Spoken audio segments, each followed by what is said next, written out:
Merci effectivement à la Société marocaine de neurologie au bureau d'associer donc la Fondation marocaine de lutte contre les maladies neurologiques pour cette thématique. Et on a choisi de parler donc du fardeau des maladies neurologiques. En fait, du concept, donc je vais parler un petit peu qui est appelé donc la Global Burden of Neurological Disease. Je vais vous dire un mot puisque c'est quelque chose qui est développé depuis pas mal d'années. Développé à la fois donc en particulier par quelqu'un qui s'appelle Walter et par la micro, d'accord, et par l'université de Washington en association par la suite avec l'OMS, d'accord. C'est un concept en fait épidémiologique pour essayer d'approcher les maladies pas neurologiques, toutes les maladies, la mortalité, les facteurs de risque au niveau mondial et en faisant des approches statistiques, c'est-à-dire là où il n'y a pas de données, on essaie de les avoir par rapport aux pays d'à côté, aux données qu'il y a. C'est un travail extraordinaire puisque ça permet de donner une visibilité, je vais vous montrer en l'appliquant un peu au Maroc à la fin, pour la neurologie. Et en fait, c'est financé par la fondation donc Bill Gates. C'est lui qui continue donc à financer ce Global Burden Disease et donc avec l'aide, comme j'ai dit, de l'Université de Washington, mais aussi des statisticiens de Harvard. Donc c'est vraiment les équipes les plus spécialisées dans le monde qui ont développé ce concept. Alors je vais donner quelques généralités, puisque mes collègues tout à l'heure vont parler, l'appliquer aux accidents vasculaires cérébraux, à l'épilepsie et à la maladie d'Alzheimer. Puisqu'en fait, il y a plusieurs publications pour des maladies données, neurologiques, mais comme je l'ai dit, bien sûr, tout ce qui est les autres pathologies, que ce soit l'oncologie, que ce soit les enfants, que ce soit la cardiologie, etc. Alors, pour les maladies neurologiques, on a des éléments donc d'épidémiologie qui font qu'il y a une augmentation de ces maladies. La première, donc, c'est l'augmentation de l'espérance de vie qui augmente. Bon, bien sûr, c'est une bonne chose, puisque, par exemple, le Maroc, on a gagné à l'indépendance, on devait avoir une espérance de vie de 48 ans, donc 56. Maintenant, l'espérance de vie est 73 ans, donc on a gagné plus de 30 ans en 50 ans, ce qui est extraordinaire, mais d'un autre côté, il y a augmentation des maladies neurodégénératives, entre autres, d'accord, comme aussi les maladies cardiaques, en fait, toutes les maladies chroniques. Alors, la particularité donc de ces maladies neurologiques, ils ont émergé au niveau du fardeau, donc le burden des maladies, une fois qu'on a changé de perspective. C'est pas uniquement les mortalités, mais on a regardé aussi l'handicap. Et là, bon, je vais revenir sur ça, parce que ça c'est l'élément important. C'est ça qui a fait sortir et mis donc en exergue les maladies neurologiques. Donc, c'est ce concept qui a été développé donc par l'équipe de Walter et par l'équipe de Harvard, qui est donc le Disability Adjusted Life Years, qui représente donc la perte de l'équivalent d'une année de pleine santé. En fait, qui associe deux choses, les années perdues à cause de la maladie et bien sûr la perte de la santé à cause de l'handicap. Et on s'est rendu compte que, bien sûr, que les maladies neurologiques, certains, bon, bien sûr, on va le voir avec l'AVC, il y a la mortalité qui est très élevée aussi, mais les autres maladies peuvent durer longtemps. Les démences peuvent durer 15 ans, mais il y a un handicap qui va traîner, donc une perte donc, de l'autonomie pendant donc, une quinzaine d'années.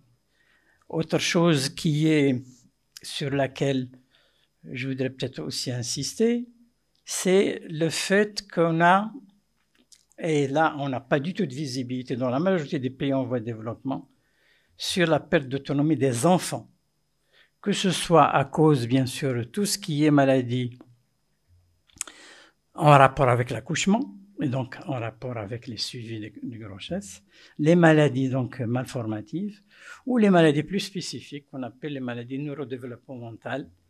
Et on va voir quelle est donc la prévalence de l'autisme, par exemple, et de troubles d'attention. Chose qui a été totalement occultée et qui a été dans l'intérêt de cette... Je vais vous insister sur le travail qui vient d'être publié donc, pour les maladies neurologiques en 2024 par rapport à un autre qui a été publié en 2019. Alors, il y a autre chose qui a mis donc aussi, disons, en exergue au niveau de la priorité de la santé mondiale, c'est le fait que l'Assemblée mondiale de la santé, qui émane donc de l'Assemblée générale, de l'ONU, et en principe, qui implique tous les pays qui vont la signer, qui a donc développé un rapport sur, ils l'ont appelé donc, sur l'handicap et le fardeau des maladies de l'épilepsie et des autres maladies neurologiques. Je ne sais pas pourquoi ils ont pris l'épilepsie et les autres maladies neurologiques, puisqu'on va voir que l'épilepsie vient quand même en 4e, 5e position. Même ça, au niveau, j'avais remarqué ça au niveau de l'OMS lorsque je participais.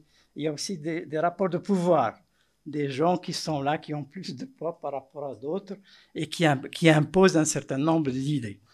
D'accord? Alors, donc ça a été en 2020 qui a été signé, et en principe, il a été signé par le Maroc. Et parmi les choses qu'on demande de tous les pays, c'est de développer, d'avoir un plan à la fois pour ces maladies neurologiques, mais bien sûr, il y a des plans pour autre chose. Et ces plans doivent contenir donc à la fois la prévention, les soins et la réadaptation. Alors ça, je vous ai déjà parlé de ce monsieur qui est extraordinaire, qui est un épidémiologiste, donc qui a pris, et aussi donc de la fondation Bill et Melinda Gates, que depuis 20 ans, ils continuent à financer donc ces Global Burden of Disease. Et après, donc, ça a été institutionnalisé avec l'OMS.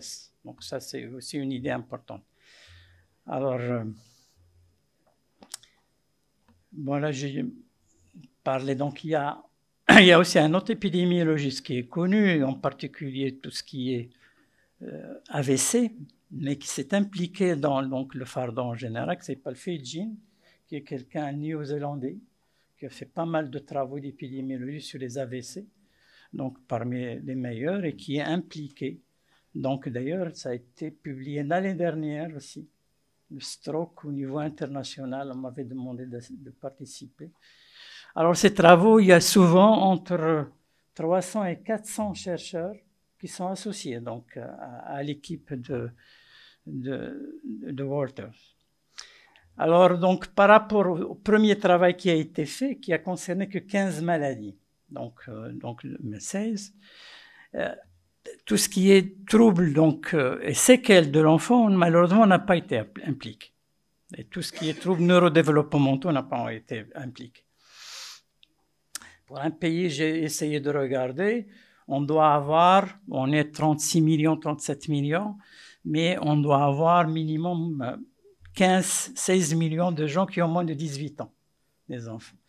Et au niveau de la santé, on n'a pas de travaux spécifiques en fait pour les enfants et les adolescents, que ce soit pour les maladies neurologiques ou les maladies génétiques, les maladies bien sûr mentales et psychiatriques, etc. Là, c'est une très grosse lacune au niveau de la santé générale du pays. Je dirais un mot tout à l'heure, on n'a même pas de formation de neuropédiatrie, par exemple, ou de neuropsychiatrie, même pas dans les CHU. Bon, mais ça, c'est... L'épidémiologie permet de montrer, en fait, les lacunes dans la gestion, donc, de la santé d'un pays donné. Voilà le travail qui est fondamental, donc, qui vient de sortir, sur le fardeau sur lequel je vais vous donner quelques résultats. Je ne vais pas trop tarder pour laisser la parole j'ai dit des mots. Bon, l'autre chose aussi qui est, bien sûr, le Covid, les Covid et les maladies neurologiques, que ce soit les troubles cognitifs, après le Covid, donc général, pulmonaire, pas les atteintes des encéphalites. Remarquez qu'avec le fameux Covid lent, que les gens qui ont fait un Covid peuvent garder pendant plusieurs mois, heureusement, souvent ça récupère, des troubles donc de la mémoire, troubles de l'attention, et donc des syndromes un peu démentiels, entre guillemets. Et en particulier, s'ils ont déjà un début, comme souvent chez les gens qui ont plus de 75 ans, 80, donc un MCI, Mild Cognitive Impairment, ça se dégrade pendant une période et ça récupère. Mais en fait, pour toutes les maladies neurodégénératives, et je remarquais aussi que des Parkinsoniens s'aggravent après le Covid, ou même pendant quelque chose de grippe ou de syndrome infectieux, parce qu'en fait, ça augmente l'inflammation. Et l'inflammation, c'est un élément clé au niveau des maladies neurodégénératives. Voilà, donc le travail récent, il a concerné 37 maladies. Bon, il y a les maladies neurologiques, bien sûr, et génétiques, mais il y a aussi toutes les maladies qui donnent des complications neurologiques. Bon, on a parlé déjà de ces concepts-là, et en particulier celui du DALI. Bon, la méthodologie, bien sûr, ils ont essayé de regarder tout ce que peut donner des complications neurologiques, et en particulier chez l'enfant, que ce soit les malformations congénitales, les maladies chromosomiques, etc. Le Covid, bon, les fameuses nouvelles maladies émergentes, comme le Zika, le virus Zika, qui était essentiellement aussi une maladie neurologique, avec des malformations.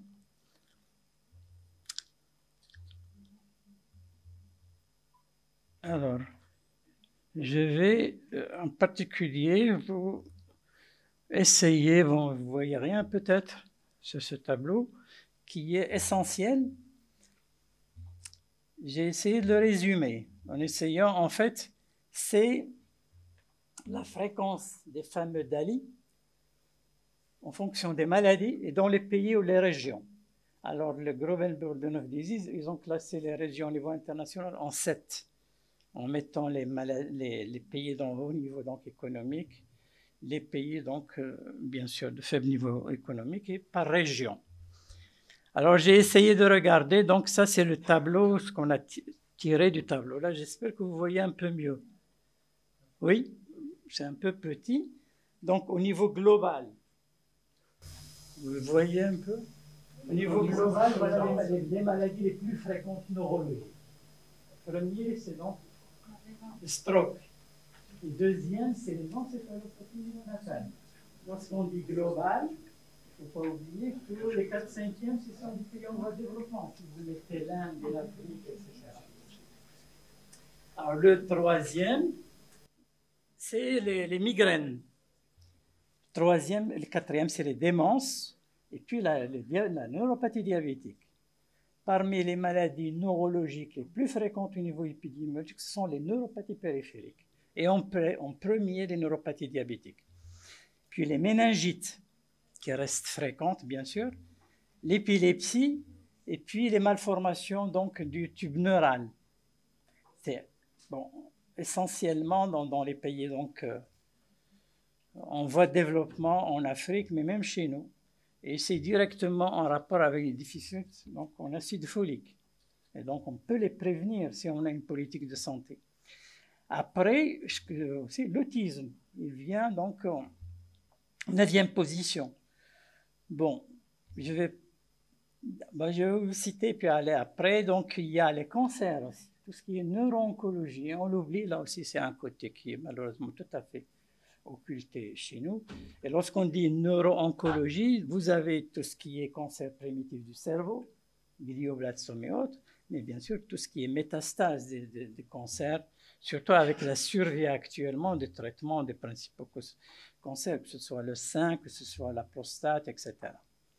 Le Parkinson vient en 11e position. Les anomalies là aussi du tube neural. Les traumatismes crâniens, voilà quelque chose, et vous savez qu'on est parmi les pays au monde qui ont le plus d'accidents de la voie publique, en fonction du nombre de la population, le nombre de voitures. Et automatiquement, bien sûr, il y a des traumatismes. Et lorsqu'on parle du trauma crânien, on pense uniquement à la neurochirurgie, à la phase aiguë.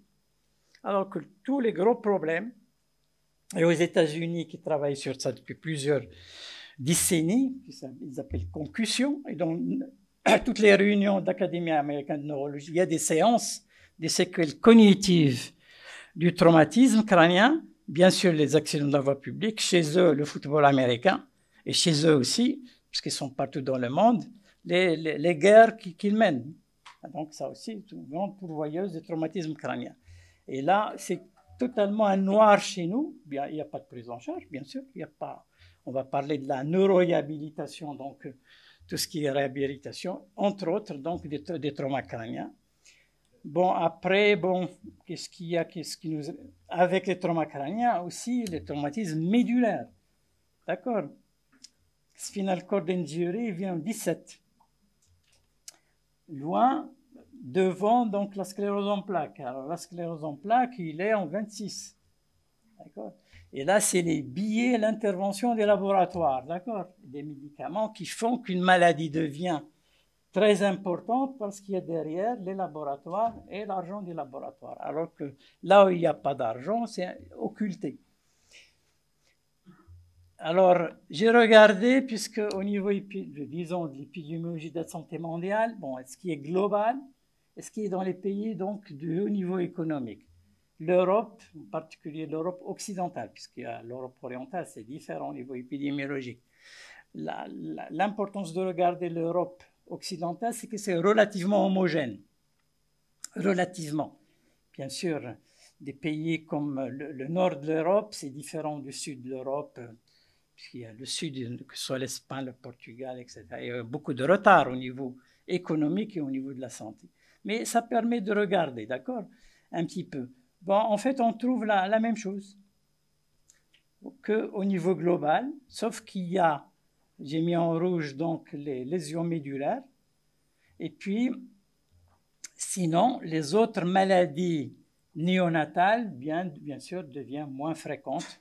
Et ce qu'on trouve ici, c'est la migraine en premier, l'accident vasculaire, les démences, toujours la neuropathie diabétique, on va voir qu'il est toujours en 4e position, l'autisme, et on va le trouver dans toutes les régions parmi les 10 premières maladies. Là aussi, où est la prise en charge de cette affection. Les cancers et l'épilepsie. Alors, si on va en Amérique du Nord, en fait, on trouve la même. Je pensais qu'on trouvait des choses un peu différentes, mais non. Parce que l'Amérique du Nord, il y a quand même des disparités au niveau de santé très importantes entre la population donc noire et hispanique et le Covid. Grande mortalité était donc chez les minorités américaines par rapport donc aux blancs, aux caucasiens américains. Mais en fait, on trouve là aussi à peu près la même distribution. Et si on va donc dans l'Afrique subsaharienne, en particulier donc au niveau donc de l'Afrique de l'Ouest, on trouve des maladies qui ont disparu comme le tétanos, donc cérébral, la cérébral malaria aussi, donc le paludisme, ça fait partie des 15 premières maladies, donc c'est des maladies en fait de la pauvreté, mais aussi de la région. Mais sinon, bien sûr, la distribution, le stroke, il est le même dans toutes les régions.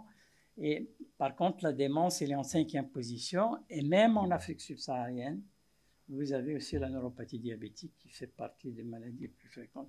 Alors, si on regarde l'Afrique du Nord et Middle East, c'est-à-dire les pays arabes, dont fait partie le Maroc. Donc, qu'est-ce qu'on trouve? On trouve en premier le stroke, la migraine, la neuropathie diabétique, les démences, mais on trouve aussi les encéphalopathies néonatales.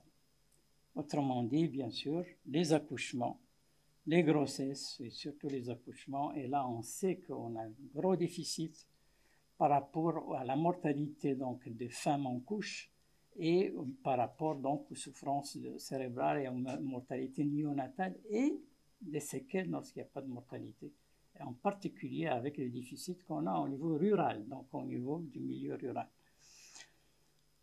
Les cancers, donc il est septième position, plus qu'ailleurs, donc il faut regarder là aussi la pollution, un certain nombre de trouver les explications. L'autisme était fréquent et le Parkinson, il est en 10e position. Dans les autres pays, il est en 11e. Mais on sait qu'on a une prédisposition génétique importante en Afrique du Nord par rapport qui doit jouer pour le Parkinson. Bon, traumatisme, bien sûr, crânien en 2e, les anomalies donc du tube neural, les encéphalites. Autrement dit, ici vous avez à la fois les maladies des personnes âgées, mais on a encore en train les maladies de l'insuffisance de prise en charge, en particulier au niveau de la grossesse et des enfants, donc, et de la naissance. Toujours la sclérose en plaques, en dernier, je la mets chaque fois. Alors, qu'est-ce qu'on peut tirer comme renseignement à partir de ces données-là? Déjà, pour certaines maladies, il y a des facteurs de risque sur lesquels il faut agir, sur lesquels on peut agir. Toutes les maladies neurologiques, il n'y a pas de facteur de risque. Pour la migraine, par exemple, le céphalée, il n'y a pas de facteur de risque évident. Mais pour les AVC, l'hypertension artérielle, les diabètes, donc c'est des choses importantes, le tabac, la pollution, c'est un élément important. Donc, au niveau des AVC. Pour la démence aussi. La démence, d'ailleurs, plus le diabète que l'hypertension artérielle. Alors, si on peut prendre que les AVC, on a besoin, donc, bien sûr, de faire de la prévention, de l'éducation, mais on a aussi besoin de s'organiser à la fois pour les unités de soins aigus, mais avant les soins, il faut avoir du SAMU pour amener les gens avant 4h30, 5h. Et après, il faut prendre en charge, en rééducation ces personnes-là. Ceci rejoint aussi tout ce qui est traumatisme crânien et traumatisme médulaire. D'où l'importance d'avoir des unités de réadaptation, de neuroréhabilitation particulière. Pour tout ce qui est enfant, bon, il n'y a presque rien donc, en matière donc, neurologique. Donc, je pense, des priorités qu'on doit avoir, c'est plaidoyer pour avoir des services en moins de neuropédiatrie, mais aussi d'avoir des hôpitaux d'enfants avec l'organisation des urgences au niveau, avec des gens pour essayer de ne pas avoir des complications, des encéphalites, des méningites lorsque les enfants viennent donc en consultation. L'autre élément, c'est protéger les cerveaux des enfants. Bon, c'est tout un élément, bien sûr il y a la pauvreté, mais il y a en particulier la grossesse et l'accouchement, et surtout dans le milieu rural chez nous et dans les milieux donc, périphériques. Voilà, donc ça c'était les conclusions qu'on peut tirer, et voilà, je vais laisser la parole, donc à la suite on discutera peut-être à la fin, puisque ça rejoint les différentes donc, thématiques, et merci de votre attention.